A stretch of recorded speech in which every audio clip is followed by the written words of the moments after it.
唔戴套同陌生人發生咗關係，呢種屬於高危性行為嗎？首先講下答案啦，肯定係啦。艾滋病嘅最重要嘅傳染途徑就係性傳播，所以一次唔小心嘅高危性行為就可以造成疾病嘅傳播。高危性行為分為兩種，一個係高危性行為人群，仲有一個係高危性行為呢種方式。高危性行為人群就包括咗性工作者、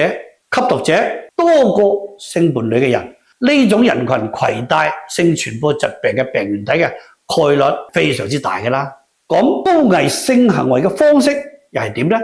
佢係指一啲冇採取安全措施嘅性接觸，安全套佢唔能夠100%完全咁防止性病嘅傳播，佢只能夠覆蓋生殖器嘅陰莖嘅部位，其他嘅部位並唔能夠被安全套所覆蓋。所以呢啲部位如果存在咗一啲病變，比如有啲破損，或者係接觸咗一啲病原體，比如常見嘅梅毒螺旋體，或者係尖銳濕疣呢啲病毒，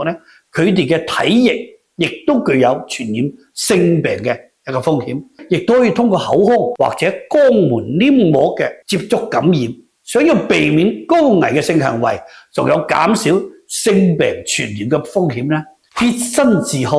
係第一步，亦都係最重要嘅一步啦。